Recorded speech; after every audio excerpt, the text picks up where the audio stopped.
사람들은 종종 타산지석이라는 말을 합니다. 이는 다른 산에 있는 나쁜 돌이라 해도 자기 산의 옥돌을 가는데 유용하다. 즉, 다른 사람의 잘못이나 실수라도 나에게는 큰 교훈이나 도움이 될 수 있다는 의미를 담고 있습니다. 성경을 보면 믿음의 선진들의 은혜로운 성공담만 있는 것이 아니라 여러 실수와 연단에 관한 내용들도 많이 있습니다.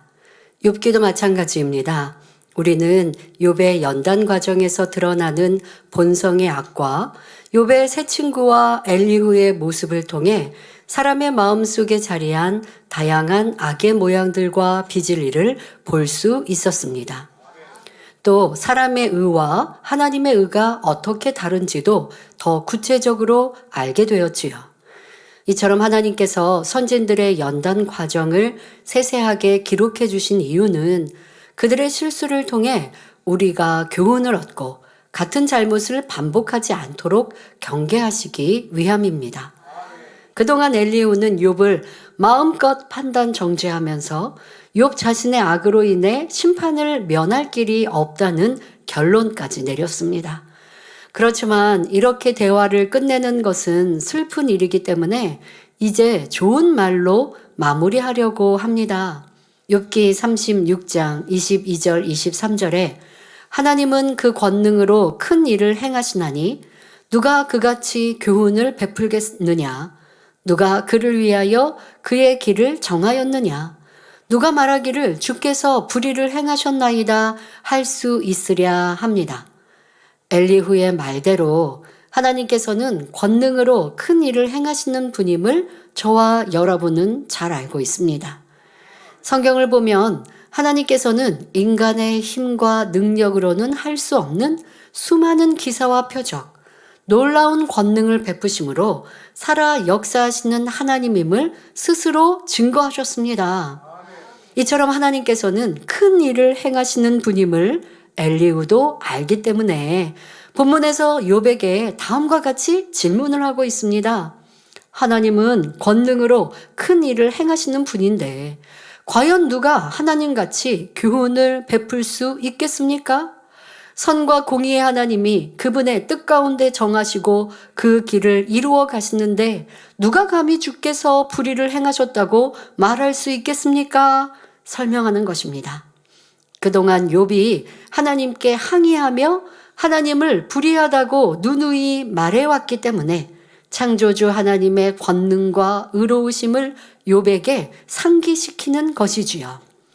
엘리후는 여전히 욥의 형편과 처지는 생각하지 않고 단순히 자신이 아는 진리의 잣대로 욥을 바라보기 때문에 욥이 나쁜 사람이라는 판단 정죄는 요지부동인 것입니다. 이어서 욥기 36장 24절에 너는 하나님의 하신 일 찬송하기를 잊지 말지니라 인생이 그 일을 노래하였느니라 했는데 이는 아주 옳은 말입니다. 하나님께서는 성경상에 기록된 무수한 권능의 역사를 오늘날에도 하나님의 사람들을 통해 나타내 보이는 이유는 무엇일까요?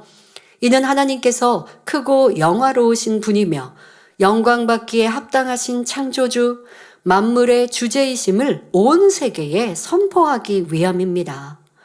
또한 표적과 기사를 보지 못하면 도무지 믿지 않는 마지막 때에 사람이 행할 수 없는 놀라운 권능을 보이심으로 모든 사람이 살아계신 하나님을 만나 구원에 이르기를 원하시기 때문이지요. 그러므로 우리는 놀라운 권능으로 큰 일을 펼쳐주시는 하나님의 은혜와 사랑을 잊지 않고 늘 감사하며 찬송과 영광을 돌릴 줄 알아야 합니다. 성경을 보면 다윗은 많은 찬송시로 하나님을 찬양하며 영광 돌렸습니다. 특별히 시편 103편 1절 2절에서는 내 영혼아 여호와를 송축하라. 내 속에 있는 것들아 다 그 성호를 송축하라. 내 영혼아 여호와를 송축하며 그 모든 은택을 잊지 말지어다 라고 자신의 영혼에게 당부하는 것을 볼 수 있습니다. 하나님께 사랑받았던 의인들은 하나같이 이런 감사를 올렸습니다. 사도 바울은 하나님께서 자신의 죄를 용서하시고 이방인의 사도라는 귀한 사명까지 주신 은혜가 감사했기에 복음을 전하다가 심한 매를 맞고 감옥에 갇혔을 때조차 하나님을 찬미하는 것을 볼 수 있습니다. 그런데 어떤 사람은 큰 병으로 고통을 당하다가 기도받고 치료받아 눈물을 흘리며 감사했는데 시간이 지나자 하나님 은혜로 치료받았다는 사실조차 잊어버립니다. 어떤 이는 기억은 하지만 감사는 사라져버렸지요. 성경을 보면 10 문둥병자가 예수님께 치료받았지만 그중 한 명만 와서 간증하며 하나님께 영광 돌렸습니다. 이때 예수님께서는 나머지 9명은 어디에 있느냐며 탄식하셨습니다. 오늘날도 사람들이 하나님께 은혜를 받은 후에 2가지 유형으로 나누는 것을 볼 수 있습니다.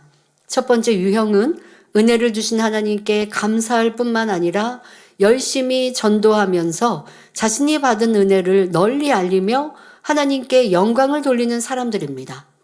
두 번째 유형은 은혜를 받았지만 그 은혜를 전하지 않고 숨기는 사람들입니다.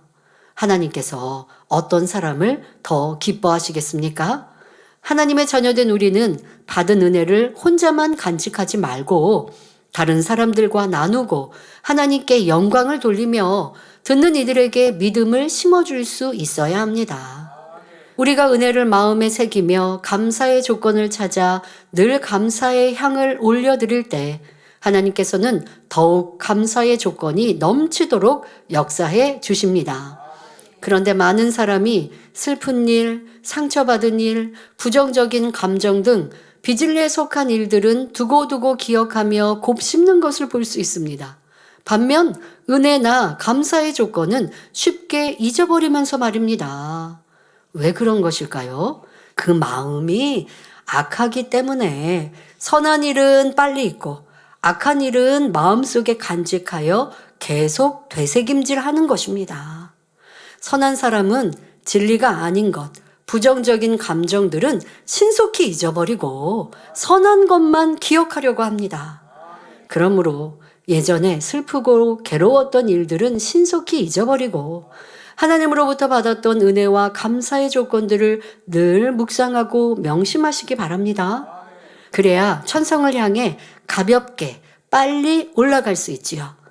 우리가 천국을 향해 힘들지 않고 가볍게 갈 수 있도록 하나님께서 가르쳐 주신 비결이 있습니다. 대표적인 말씀이 바로 항상 기뻐하라, 쉬지 말고 기도하라, 범사에 감사하라는 말씀이지요.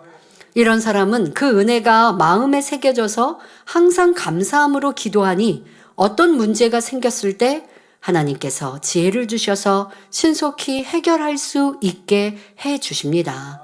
이어지는 본문을 보면 욥기 36장 25절에 그 일을 모든 사람이 우러러 보나니 먼 데서도 보느니라 말합니다.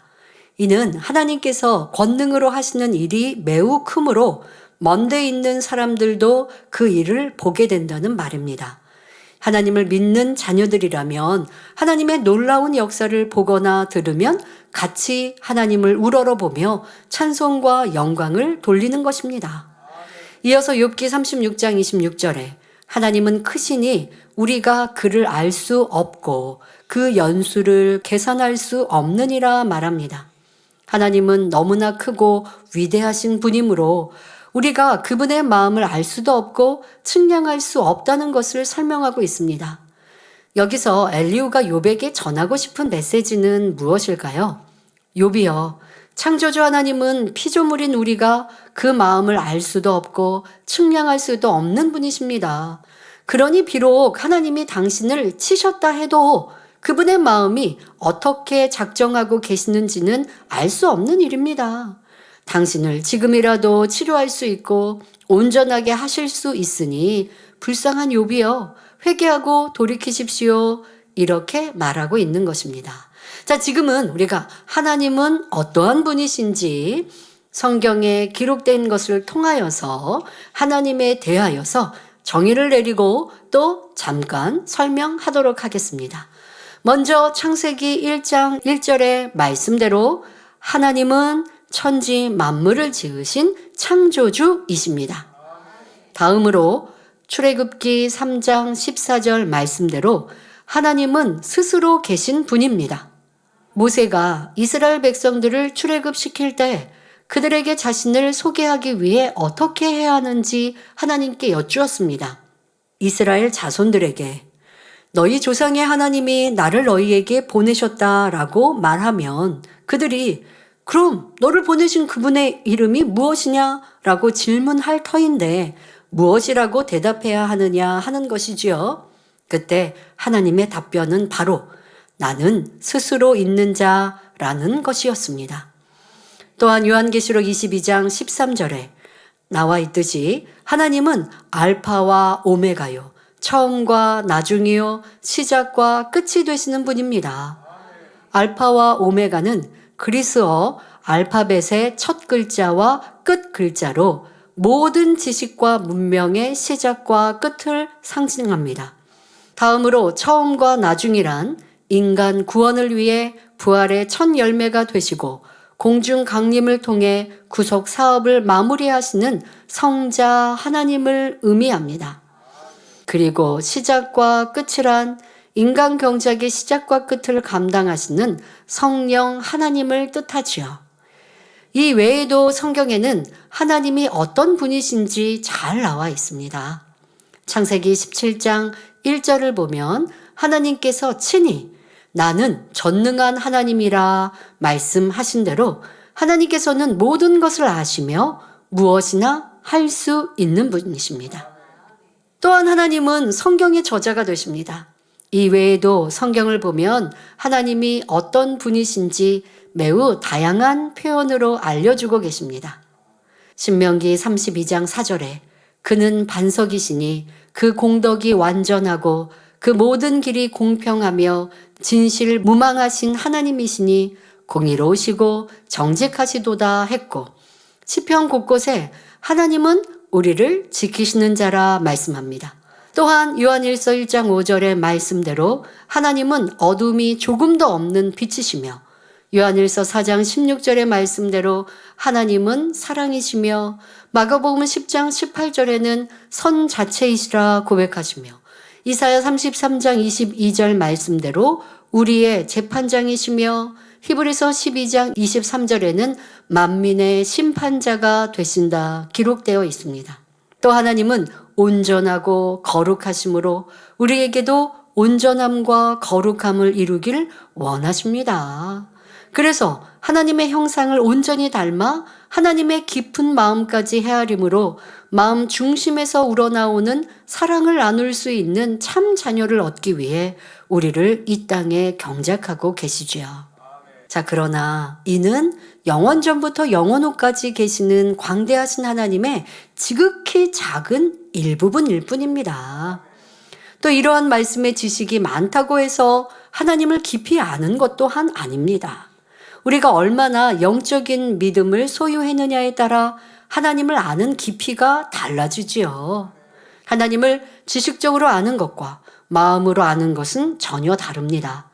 알고 있는 말씀을 온전히 지켜 행할 때라야 하나님의 마음과 내 마음이 하나 되니 비로소 하나님의 마음을 알게 되는 것입니다.